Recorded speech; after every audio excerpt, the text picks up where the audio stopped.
Alam niyo ba, ang Boracay ay pinakamagandang isla sa buong mundo. Ayon sa isang survey, hinira ng isang travel and leisure magazine bilang Best Island in the World. Ang Boracay na makikita sa lalawigan ng Aklan. Sa pinakabagong survey na makikita rin sa travellandleisure.com. Umakyat ang sikat na tourist destination sa Aklan sa number 1 spot mula sa dati nitong pwesto na ikadalawa noong 2011. Natalo ng Boracay ang iba pang sikat sa buong mundo, kabilang dito ang Bali ng Indonesia, Great Barrier Reef Island ng Australia, Big Island ng Hawaii, at Sicily ng Italy. Pinaligtan ng Boracay sa number 1 spot ang leader noong nakaraang taon na Santorini, isang sikat na volcanic island sa timog silangang Greece at matatagpuan sa Aegean Sea.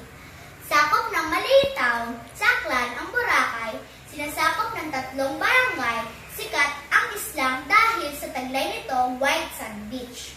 Bukod sa scuba diving, snorkeling, windsurfing, kiteboarding, at cliff diving, dinadagsari ng Boracay dahil sa nightlife dito na pinasisigla ng iba't ibang restaurants, bar at nightclubs. Ang Boracay ay nabibilang sa kumpol ng isla ay panay na kanlurang Visayas, ito ay maliit lamang, at Korteng Buto.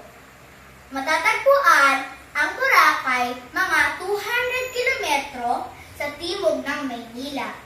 Ang Boracay ay pinamamahalaan ng Department of Tourism or DOT.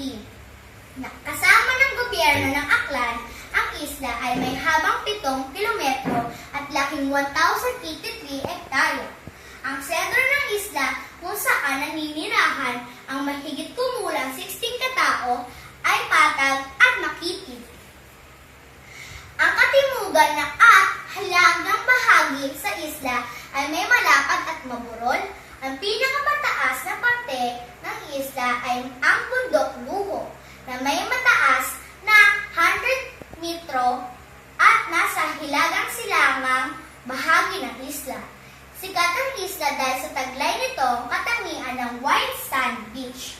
Bukod sa magandang mga buhangin nito, malinaw na tubig, sariwang hangin at iba pa. Hindi lamang din ang mga turista ang nagpupunta sa Boracay. Marami din mga artista at mga sikat na tao ang nagpupunta sa Boracay. Dahil sa taglay na ganda ng Boracay, kaya maraming ang mga tao ang nahuhumali at naaakit na pagbalik-balik sa Pilipinas dahil sa Boracay. Kaya ano ba hinihintay nyo? Tara na! Pasyal na tayo sa Boracay!